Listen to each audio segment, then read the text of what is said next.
Part 1. The month of silence. It wasn't a sudden thing. If it had been, maybe I would have noticed earlier or at least known how to address it.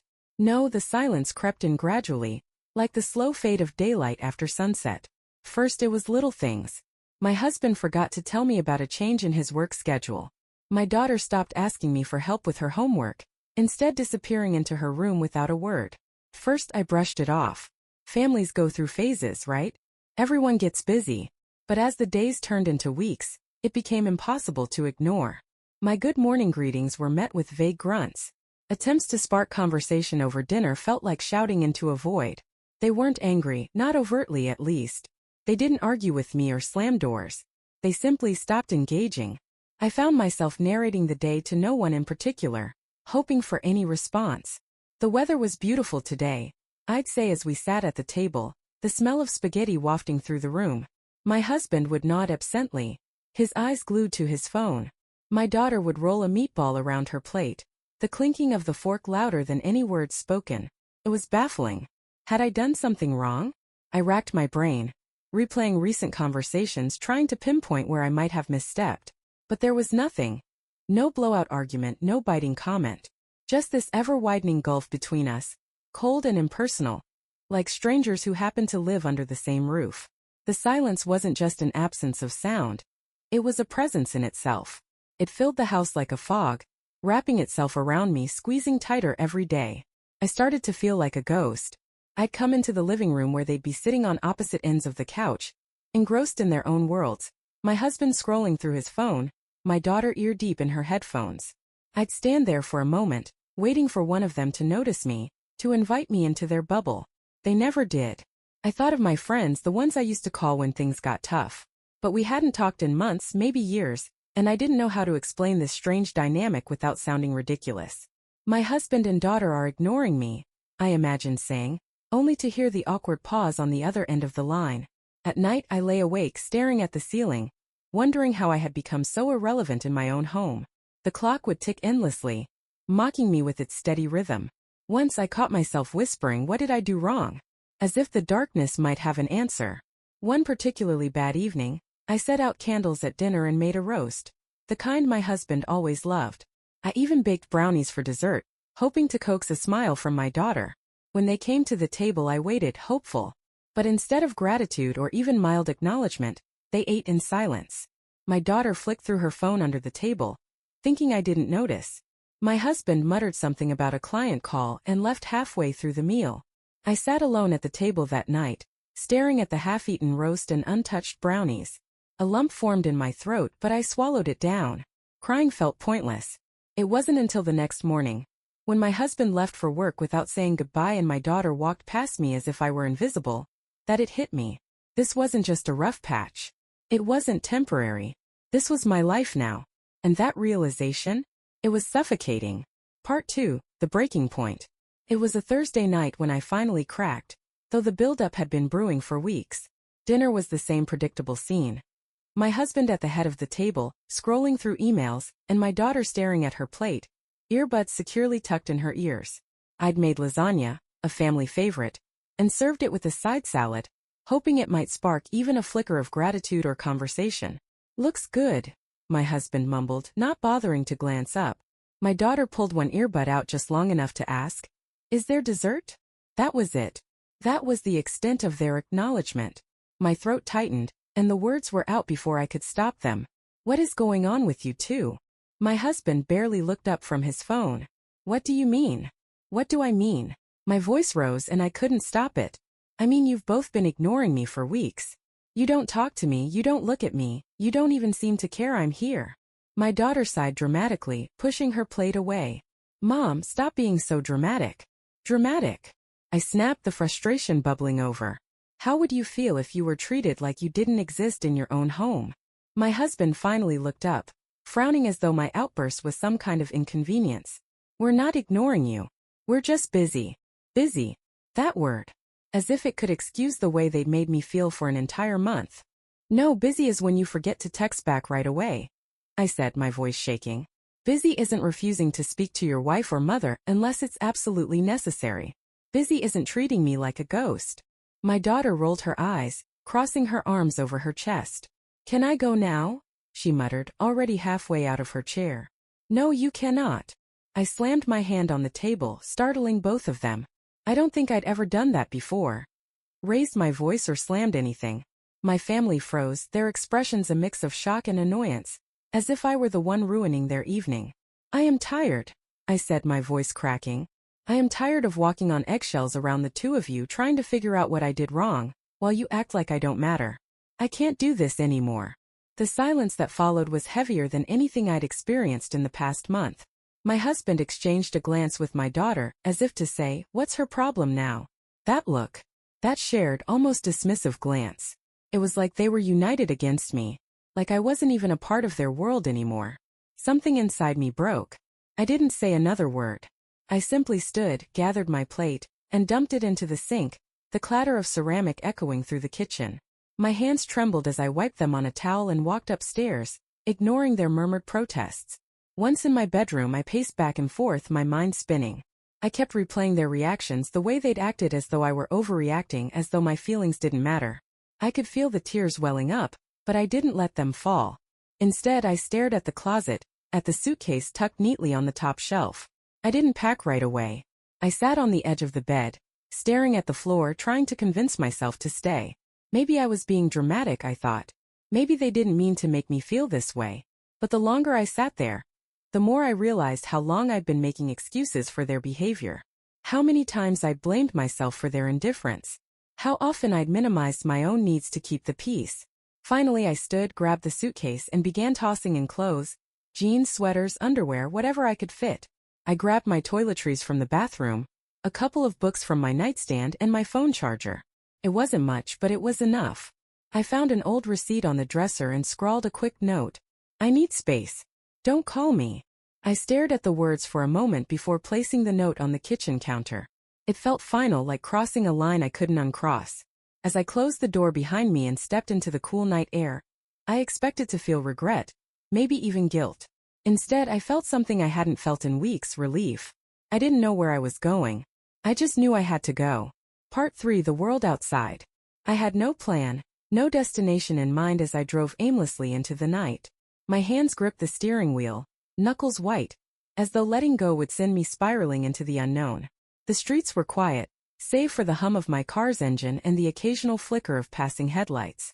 The further I drove, the more the weight in my chest began to lift, replaced by a strange mixture of freedom and fear. I finally pulled into the parking lot of a small, weathered inn on the outskirts of town. It wasn't much to look at, just a squat building with peeling paint and a sagging roofline, but it felt like exactly what I needed. A temporary escape. The owner, Margaret, greeted me with a kind smile that didn't quite hide her curiosity. I must have looked a mess, standing there in the dim light of the lobby, clutching a suitcase and wearing the same clothes I'd had on all day. "Rough night?" she asked, her voice soft but knowing. I nodded, too tired to elaborate. "I just need a room. Something quiet." She handed me a key and pointed me toward the end of the hallway. "Room 12. It's not fancy, but it's clean. Let me know if you need anything." The room was small and smelled faintly of lemon cleaner. The bedspread was an outdated floral print, and the furniture looked like it had been salvaged from a garage sale. But it was mine, and for the first time in weeks I felt like I could breathe. I sat on the edge of the bed, staring at the cracked wallpaper and wondering how my family would react when they found my note. Would they even care? A small, spiteful part of me hoped they'd panic, that they'd finally understand what it felt like to be ignored and unappreciated. But another part of me, the part that still loved them despite everything, hoped they'd use this time to reflect, to realize how much they'd hurt me. The first night was restless. I lay awake staring at the ceiling, my mind replaying the past month in vivid detail. Every cold glance, every dismissive word, every moment I felt invisible. The tears came in waves, but I let them. There was no one there to see me break. The next morning, I ventured out to find coffee and a little piece of normalcy. The inn had a small cafe attached, run by Margaret and her son. It was cozy with mismatched chairs and the faint smell of cinnamon lingering in the air. I sat by the window, cradling a steaming cup of coffee, and watched the world go by. It struck me how long it had been since I just sat and done nothing. At home, every moment was spent rushing, working, cleaning, cooking, managing everyone else's needs. But here, in this tiny cafe with its chipped mugs and creaky chairs, I was just a person. No demands, no expectations. By the third day, I started to feel more like myself. I took long walks along the wooded trails behind the inn, letting the cool air clear my head. I bought a journal from a local shop and began writing down everything I was feeling. Every ounce of frustration, sadness, and resentment I bottled up over the years. The words flowed out of me like a dam had burst, and by the end of the first entry, my hand ached but my heart felt lighter. Margaret noticed my routine and started joining me for tea in the evenings. She was a woman in her 70s, with a sharp wit and a no-nonsense attitude that reminded me of my grandmother. Over the course of a few days we developed an easy camaraderie. One night, as we sat on the porch watching the stars, she asked me why I'd come to the inn. I hesitated, unsure how much to share, but something about her felt safe. My family, I began, staring down at my mug. They've been ignoring me. Really ignoring me. For a whole month it's like I didn't exist. I couldn't take it anymore, so I left. Margaret nodded thoughtfully, sipping her tea. Sometimes people don't appreciate what they have until it's gone, she said, her voice tinged with the wisdom of someone who'd lived through her own share of struggles. You have to teach them how to value you. Her words stayed with me long after I went back to my room. It wasn't just about leaving, it was about making a statement. About showing them that I wasn't just a fixture in their lives, someone to be taken for granted. That night, as I lay in bed, I felt something I hadn't felt in a long time: hope. Maybe this break was exactly what we all needed. Maybe, just maybe, they'd finally see me for who I was, not just a wife, not just a mother, but a person who deserved love and respect. For the first time in weeks, I fell asleep easily, dreaming of a future where things could be different, where I could be seen. Do you believe it's ever too late to repair strained relationships? Why or why not? Write your answer in the comments. Part 4: Their reaction. On the third day of my absence, my phone started buzzing incessantly. At first, I ignored it, letting it vibrate itself into silence on the bedside table. But curiosity got the better of me, and I finally picked it up to find a series of texts and missed calls. The first text was from my husband. "Where are you? Come home now." It wasn't phrased as a question but a demand, and it made my jaw tighten. He didn't ask if I was okay or what had driven me to leave. He just expected me to fall in line like always. Then came the messages from my daughter. "Mom, what are you doing? This is crazy. Just come back already." Her words were blunt, but I could tell she was upset. That softened me a little, though it didn't change my resolve. By the next day, the tone of the messages began to shift. My husband's frustration turned into something more frantic. "This is getting out of hand. You can't just leave us like this. The house feels so empty without you. Please just tell me where you are." My daughter's messages became less defensive and more vulnerable. "Mom, I'm sorry. I didn't mean to ignore you. I miss you. Please come home." The guilt tugged at my heartstrings, but I stayed firm. I needed them to sit with this discomfort, to feel the hole my absence left. Only then would they truly understand how much they'd hurt me. On the fourth day, my husband called. When I didn't pick up, he called again. And again. Finally, I answered, though I stayed silent, letting him speak first. "Hey," he began, his voice unusually soft. I just need to know you're okay." "I'm fine," I replied, keeping my tone even. There was a pause. I could hear him exhale, a sound of relief mixed with frustration. "Why didn't you tell me you were leaving? You could have at least talked to me." I couldn't help but laugh bitterly. "Talk to you? When was the last time we actually talked, Mark? You don't even look at me anymore." "That's not fair," he protested, but there was no conviction in his voice. "I've been busy." "There's that word again," I said, shaking my head even though he couldn't see me.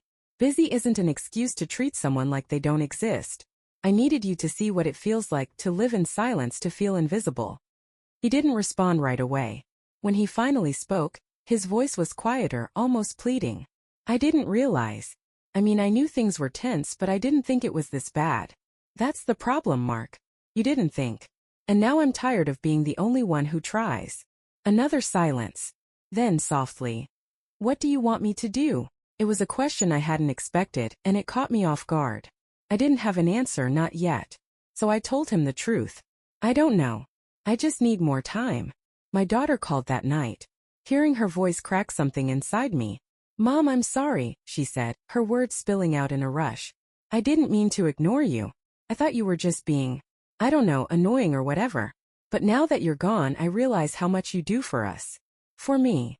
I felt tears prickling at the corners of my eyes. Sweetheart, it's not just about what I do. It's about being seen, being valued. I need you to understand that. I do, she said, her voice trembling. I do now. I miss you so much. Please come home. I told her the same thing I told her father. I just need a little more time. Over the next few days, the calls and texts continued, becoming less frantic and more thoughtful. My husband began sending messages that felt different, less about guilt and more about genuine remorse. I went for a walk today and realized I don't even know how to fill the time without you here. I've been taking you for granted, and I'm so sorry. The lasagna you left in the fridge was the last meal we had together. I can't even look at the leftovers without feeling awful. I miss you. We both do. My daughter's messages tugged at my heart too. I wore the sweater you bought me today, and thought about how I never even said thank you. I'm sorry, Mom. I left the kitchen a mess, and I started cleaning it up because I know you'd hate that. It made me think of all the times you cleaned up after me without saying a word. I'm going to do better, I promise. It was working. They were finally seeing me. Not just as the wife and mother who kept the wheels turning, but as a person who deserved care and respect. I wasn't ready to go home yet, but for the first time I felt like going home was possible. Like maybe things could change. Their reactions weren't a full apology yet, not quite. But they were a start. And for the first time in weeks, I started to believe that maybe they'd learned something from my absence. Maybe we all had. Part 5. The Unlikely Confidant. On the 6th day, Margaret, the innkeeper, knocked on my door. I noticed you didn't come by the cafe this morning. Thought I'd check in, she said, holding 2 steaming mugs of coffee. I gestured for her to come in, grateful for the company. Margaret had an air of practicality about her. The kind of woman who could bake a pie and fix a leaky faucet in the same afternoon. She handed me a mug and settled into the armchair by the window, her eyes glancing around the room. You've got the look, she said after a moment. I raised an eyebrow. The look. The look of someone carrying too much weight on her shoulders, she replied, taking a sip of her coffee. I've seen it plenty of times. Women show up here needing a break, trying to figure out how to keep from falling apart. You're not the first, and you won't be the last. Her words hit uncomfortably close to home. I stared into my coffee, watching the steam rise, unsure of how much to share. But something about Margaret made me feel safe, like she wouldn't judge me no matter what I said. I left my family, I admitted quietly. My husband and daughter. They were ignoring me. For a whole month they acted like I didn't exist. I couldn't take it anymore, so I left. Margaret nodded slowly, as if she'd been expecting something like this. And how does it feel being away from them? I thought about it for a moment. Lonely, I admitted. But also freeing. For the first time in years, I don't feel like I'm walking on eggshells or bending over backward for people who don't appreciate it. She gave a small smile. That's the thing about leaving. It's not just about escaping. It's about finding yourself again. Do you think they've realized what they've lost? I hesitated, thinking about the texts and calls that had started to trickle in. About the guilt and regret that seemed to seep through their words. Maybe, I said finally. But I don't know if it's enough. What if I go back and nothing changes? Margaret leaned back in her chair, studying me with a thoughtful expression. Here's the thing, honey. People only change when they're uncomfortable. When they're forced to look at themselves and realize they've messed up. You're leaving. That's their discomfort. If they truly care about you, they'll do the work. But you have to be clear about what you need. Her words made sense, but they also terrified me. What if I don't even know what I need? She chuckled softly. That's why you're here, isn't it? To figure that out. Over the next few days, Margaret became my confidant. She was wise in a way that only comes from living through hard times. She told me about her late husband, who'd been stubborn as a mule but loved her fiercely. She shared stories of her children, who had their own families now but still called her every week without fail. You set the tone for how people treat you, she said one evening as we sipped tea on the porch. If you let them walk all over you, they will. But if you stand your ground, if you make it clear what you expect, they'll rise to meet you. Or they won't, and you'll know where you stand. Her words stayed with me, circling in my mind as I journaled each night. What did I expect from my husband and daughter? What boundaries did I need to set to feel seen and valued? By the end of my stay at the inn, I had a clearer picture. I wanted more than apologies. I wanted respect, partnership, and effort. I wanted to feel like I was part of a team, not a servant or a ghost. On my last night, Margaret handed me a small notebook. For when you're ready to talk to them, she said. Write it down if it's hard to say out loud. Sometimes seeing the words makes all the difference. I hugged her tightly, feeling a swell of gratitude for this unexpected friendship. Thank you, I whispered. She smiled, patting my back. Go home when you're ready, but don't go back the same. Make them see you for who you are. And if they can't, well, you know where to find me. That night, as I packed my things, I felt a sense of calm I hadn't felt in years. I wasn't just leaving the inn. I was leaving as a stronger version of myself, ready to face whatever came next. Part 6. The Return. Driving home felt surreal, like I was heading toward a new version of my life, rather than the one I'd left behind. The town looked the same, the familiar landmarks passing by my window, but everything felt different. Or maybe I was different. I'd spent days thinking, journaling, and talking with Margaret, and I was returning with a new sense of clarity. When I pulled into the driveway, the house looked just as I'd left it, except for one small detail. The porch light was on. It was a habit I'd trained my husband and daughter out of years ago. I hated wasting electricity, so I was always the one to switch it off. Seeing it glowing warmly in the early evening light gave me pause. Maybe they were trying. I stepped inside, bracing myself for the same heavy silence that had greeted me for weeks before I left. But it wasn't silent. My husband and daughter were sitting at the dining table, and the smell of something cooking wafted from the kitchen. They looked up as I entered, and for a moment we all froze. Mom! My daughter bolted out of her chair, her face crumpling as she wrapped her arms around me. I thought you weren't coming back. I was so scared. Her words caught me off guard, and I felt a lump rise in my throat. I just needed some space, I said softly, stroking her hair. My husband stood, his movements slower, almost hesitant.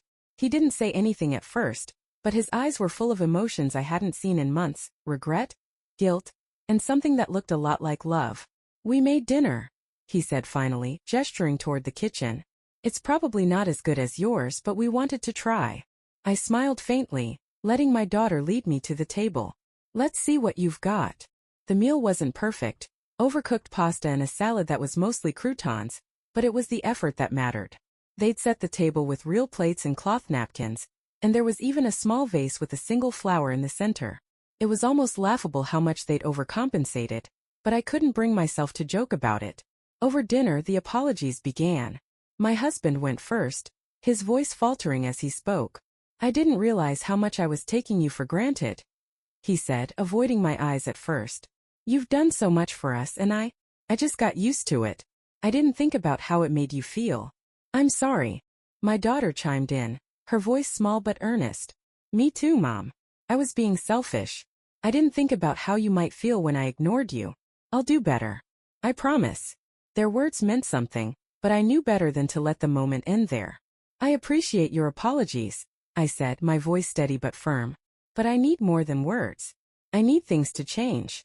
I pulled out the notebook Margaret had given me, the one where I'd written everything I wanted to say. My hands trembled slightly as I opened it, but I pushed forward.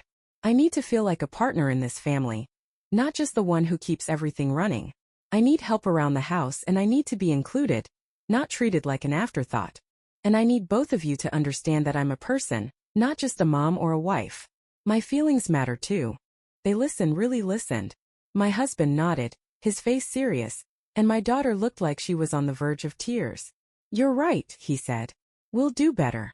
And if we slip up, you tell us, okay? Don't let it get this bad again. I smiled, feeling a spark of hope. Deal.